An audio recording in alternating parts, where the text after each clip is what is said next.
राजीव रंजन जी, बहुत बहुत स्वागत है आपका भी। सर, किस तरह से देख रहे हैं अभी तक जो रुझान है वो एनडीए के फेवर में दिखाई दे रहे हैं। एग्जिट पोल तो पूरे फेवर में दिखाई दे रहे थे, लेकिन आरजेडी के प्रवक्ता भी हमारे साथ क्योंकि जुड़े हुए हैं, वो कह रहे हैं कि जीत तो हमारी होगी। राजीव जी। आप सुन सकते हैं मुझे? जी जी जी। आवाज आ रही है मेरी? जी, आ रही है आवाज, देखिए हिमांशु बताइए। जी, ये समझना बहुत जरूरी है कि पिछले 10-11 सालों में इलेक्शन का स्ट्रैटेजी जो है और हम्म। वोटिंग के दिन मतलब रिजल्ट के दिन किस तरीके से प्रशासन काम करता है, मीडिया हम्म। काम करती है, वो समझना हम्म। बहुत जरूरी है। दो तीन बातें जो हैं आपके दर्शकों को ध्यान में रखने की जरूरत है। सबसे जी। पहले ये कि आम तौर पे ये चीज देखी गई है कि पहले 2 या 3 राउंड में असेंबली इलेक्शंस में, चाहे हरियाणा हो, चाहे महाराष्ट्र हो या अभी बिहार हो, यहाँ पे हम्म। यही देखने को मिलता है कि एनडीए बहुत आगे जो है वो बढ़त लेके निकल चुकी है। ठीक है। हम्म। और मुकाबला जो है वो बाद के राउंड्स में कठिन होता है। यही हम्म। चीज जो है हमने हरियाणा में भी देखी, बिहार में भी हो हम्म। सकता है वो हो। इससे होता यह है कि जो इलेक्शन रिजल्ट जहां पे अनाउंस होता है वहां पे जो अपोजिशन पार्टी के जो कार्यकर्ता हैं उनका हम्म। मनोबल धीरे धीरे गिरने लगता है जैसे जैसे ये संख्या बढ़ती हुई उनको नजर आती है। तो सबसे पहले तो मनोबल कम करने की जरूरत नहीं है। ये बहुत ही शुरुआत है, ये शुरुआती रुझान है, इस पर ज्यादा ध्यान देने की जरूरत नहीं है। सेकेंड हम्म। चीज, इस पूरे देश को अब ये सोचने की जरूरत है कि ये जो इलेक्शन के पहले 1 महीने 2 महीने पहले जो है ये जो इंसेंटिव स्कीम्स अनाउंस करते हैं, चाहे जैसे महाराष्ट्र में लाडली बहना लाडला भाऊ हो गया, या बिहार हम्म। में जो अभी अनाउंस किया इन्होंने 10-10 हजार रुपए वाला, ये हम्म। स्कीम्स के बेसिस पे इलेक्शन लड़ना कहां तक जायज है? क्योंकि ये हम्म। प्योर मतलब क्लियरली विजिबल है कि ये इलेक्शन आप रिग कर रहे हो बाय परचेजिंग द वोट्स। तो ये किसी के हम्म। बाप के पैसे नहीं है, ये देश के टैक्स पेयर की मनी है। आप देश के टैक्स पेयर की मनी को इलेक्शन के 2 महीने पहले अपनी पार्टी को और अपने आप को जिताने के लिए आप बांटना चालू कर दो और स्टेट एक्सचेकर को खाली करो। ये पूरे देश के लोगों को, अपोजिशन पार्टी को, सबको मिलकर सोचना होगा कि इस तरीके के इलेक्शन जो है कितने आई मीन इम्पार्शियल हैं या कितने बायस्ड हैं, इसके ऊपर में सोचना होगा। ये this nonsense should be stop immediately. ये जिस तरीके हम्म। से इलेक्शन खरीदे जा रहे हैं, कोई दुनिया का पार्टी जो है वो इलेक्शन नहीं जीत सकता अगर आप सामने वाले के बैंक अकाउंट में 10,000, 15,000, 20,000 ऐसे डालो। तो ये चीज अब देश के लोगों को दोबारा सोचने लेकिन की राजन जरूरत जी, है। ये तो जो केजरीवाल होगा, मॉडल हो गया ना सर। आप फ्री बीज देते हैं जिसका भारतीय जनता पार्टी बहुत विरोध करती है, लेकिन आप उसी फ्री नहीं बीज पे खुद में उतर आइए। नहीं नहीं हिमांशु, एक मिनट, आपको ना डिफरेंशिएट करना जो है वो समझना होगा। हम्म।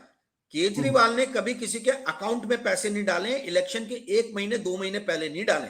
जो भी बिल्कुल। फ्रीबीज अनाउंस हुई है वो सालों से लगातार मेंटेन है। ओके, और वो बिल्कुल। चली आ रही है। पर ये जो लाडली बहना लाडला भाव या जीविका दीदी या इस तरीके की जो चीजें हो रही है, this is a clear cut corruption case. Clear cut इसके अंदर में करप्शन की बू आ रही है। अब 1 महीने 2 महीने पहले इस तरीके की चीजें अनाउंस करो। बिहार एक पिछड़ा स्टेट, यहां का अगर आप देखो परचेजिंग पावर और यहाँ का पर कैपिटा जीडीपी देखो तो 10,000 रुपए वहां पे बहुत मायने रखते हैं। आप 10,000 रुपए उठा के किसी के अकाउंट में डाल दे रहे हो, पीपल रिएक्ट टू इंसेंटिव्स। ठीक है, हम्म। लोग इंसेंटिव जब मिलता है तो उसके प्रति रिएक्ट करते हैं। तो ये एक आम भावना है, इंसानी फितरत है। परंतु हम्म। उसको बेस बना के ये इलेक्शन रिगिंग का भी काम करते हैं जिस तरीके से, हम्म। क्योंकि फिर कोई क्वेश्चन नहीं करेगा, कोई साइकोलॉजिस्ट क्वेश्चन नहीं करेगा, कोई सेफोलॉजिस्ट क्वेश्चन नहीं करेगा, कोई पॉलिटिकल एनालिस्ट क्वेश्चन नहीं करेगा, यही बोल के कि इंसेंटिव दिया गया इसलिए लोगों ने वोट डाला है।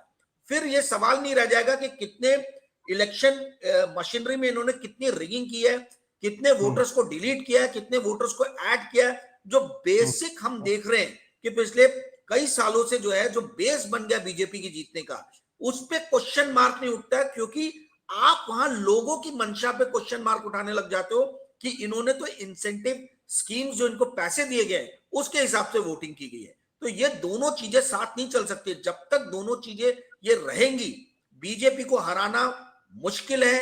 नरेंद्र मोदी की पॉलिटिक्स जो है वो दो ही चीजों पे डिपेंड करती है, एक है पोलराइजेशन, दूसरा है इलेक्शन के ठीक पहले इंसेंटिव स्कीम्स देना।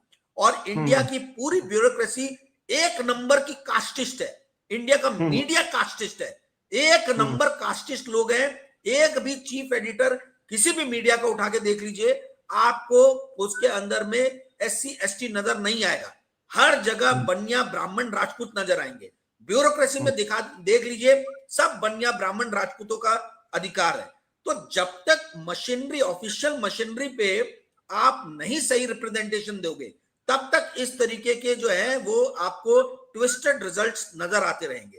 तो मेरा कहने का अर्थ है कि अब पूरे देश की जनता को, पॉलिटिकल पंडित्स को, अपोजिशन पार्टी को 2-3 चीजों पे काम करने की जरूरत है, नए तरीके से स्ट्रेटेजाइज करने की जरूरत है कि ये इंसेंटिव स्कीम इलेक्शन के 6 से 9 महीने पहले कोई अनाउंस नहीं होगा।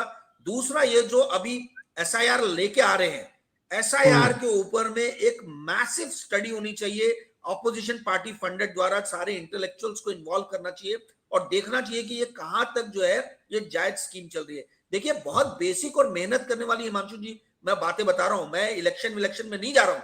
आज जो होगा रिजल्ट वो होगा, अब तो हो चुका है, आप कुछ बदल नहीं सकते हैं।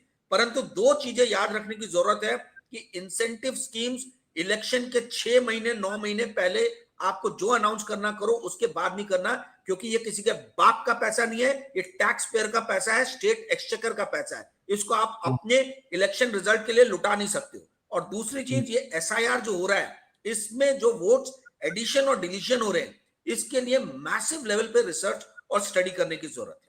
ये मानसिक जी। अभिषेक, कोई अपडेट है क्या? उसके बाद मैं आगे बढ़ूं। अभिषेक, कोई अपडेट है क्या?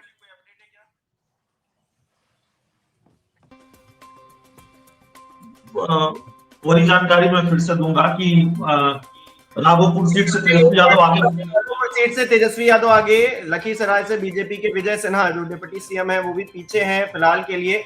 गोबर फेंका गया था इनकी कार पर। तो मोकामा से JDU के अनंत कुमार सिंह जो है वो आगे चल रहे हैं।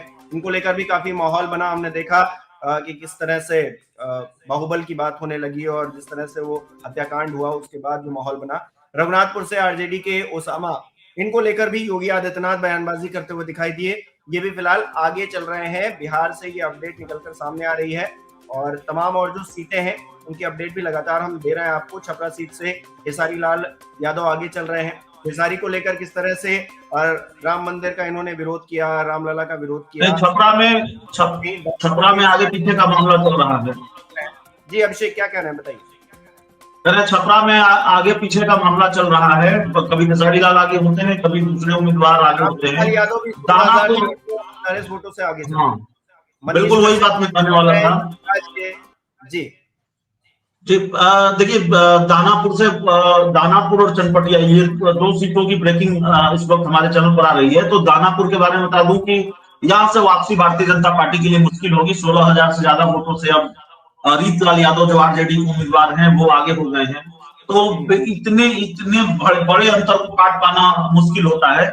ये कहने की स्थिति में अब हम हैं कि जो दानापुर की सीट है वो RJD के खाते में जाती हुई दिखाई दे रही है। दूसरी तरफ जो चनपटिया की सीट है, वहां वहां से मनीष कश्यप की वापसी मुझे मुश्किल नजर आ रही है। वो तीसरे नंबर पर हैं और भारी अंतर से वो पीछे चल रहे हैं। तो जो कांग्रेस के वहां उम्मीदवार हैं वो आगे चल रहे हैं। तो जाहिर तौर पर मनीष कश्यप का मामला भी मुश्किल में पड़ता हुआ मुझे नजर आ रहा है। और जब आप बात कर रहे थे तब हम ये टटोलने की कोशिश भी लगातार कर रहे हैं कि जनसुराज की क्या स्थिति है। तो वो जनसुराज बहुत पीछे चल रही है और तकरीबन सारी सीटों पर उसके यही हाल है।